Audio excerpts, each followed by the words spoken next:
Olha só essa frase. Bastou um olhar para saber que era um demônio.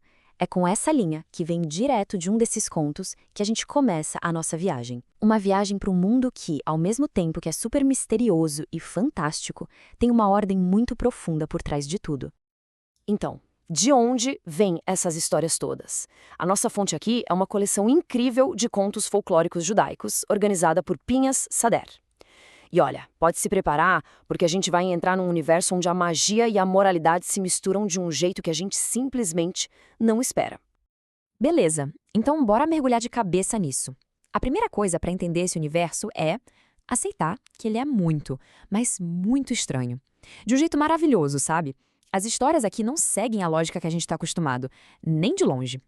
Pensa bem, uma princesa casa com um homem que tem que usar uma cabeça de burro. Não é tipo uma maldição temporária, que nem um príncipe que vira sapo e depois volta ao normal. Não, não. É a realidade dele, uma condição bizarra e constante. E a heroína da história tem que aceitar e lidar com isso. Isso já dá o tom do quão surreal essas histórias podem ser, né? E essa esquisitice toda não fica só no nível pessoal, não. Ela vai para uma escala cósmica. Imagina só, o mundo inteiro está ali, se equilibrando de um jeito super precário nos chifres de um touro gigante. A própria existência é frágil, depende do humor de uma criatura mítica. Isso já mostra que o que está em jogo aqui, muitas vezes, é a própria realidade. E para fechar essa nossa primeira olhada, tem essa história que é uma mistura maluca de sobrenatural com justiça. Um homem rico é julgado enquanto ele está dormindo na cama dele. É um tribunal celestial que não precisa que a pessoa esteja acordada ou nem mesmo presente.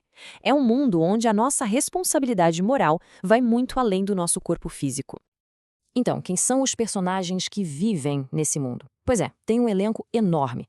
E o mais interessante é que o mundo dos homens e o mundo celestial não só existem lado a lado, eles interagem o tempo todo.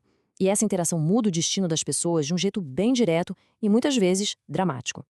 E não estamos falando de personagens secundários, não. Olha só, reis famosos como Davi e Salomão aparecem dando conselhos super sábios.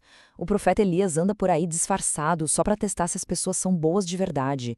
Demônios como Ashmodai e Lilith e anjos aparecem o tempo todo na vida das pessoas. Até os animais falam e sabem de segredos. Ou seja, o sobrenatural não é algo distante, é uma força ali presente e ativa no dia a dia. Bom, o editor que juntou tudo isso, o Pinha e Sade, começou a se deparar com uma questão fundamental. Ele tinha um monte de histórias na mão, umas super engraçadas, outras com uma escala cósmica, e ele se fez uma pergunta. O que é que une tudo isso? Existe um fio condutor que liga essas histórias tão diferentes?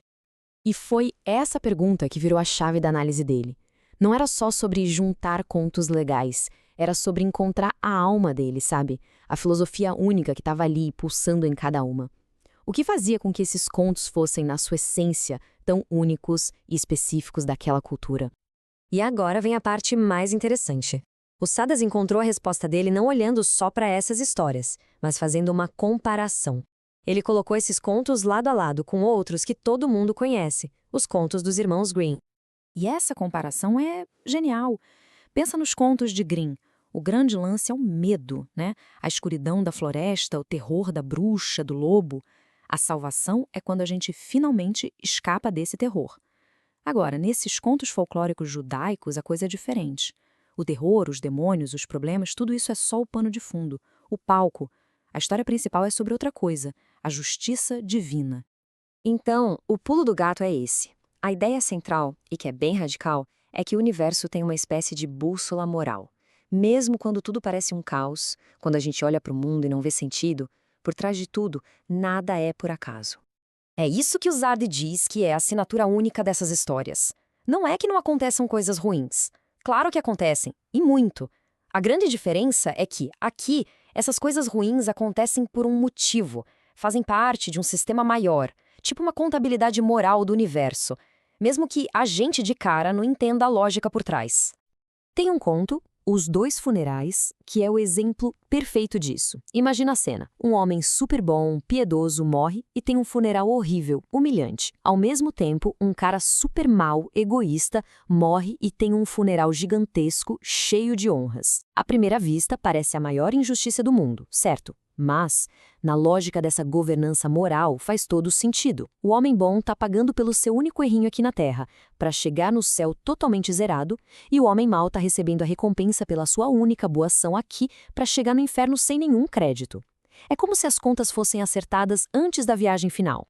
E essa ideia é tão importante que às vezes os próprios contos falam isso com todas as letras. Não é nenhuma interpretação que a gente faz, é a moral da história mesmo.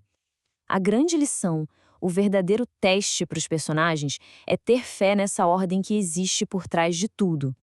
E a gente fecha com esse pensamento final do próprio Sade, que é pra gente ficar pensando mesmo. Os contos propõem um universo com uma justiça intrínseca, mas Sade nos lembra do quão radical e talvez contra-intuitiva essa ideia é quando olhamos para o mundo ao nosso redor. E aí fica a pergunta no ar: será que esses contos revelam uma verdade escondida sobre o universo? Ou será que eles são, na verdade, uma afirmação poderosa de fé, uma forma de acreditar na justiça mesmo num universo que parece totalmente indiferente?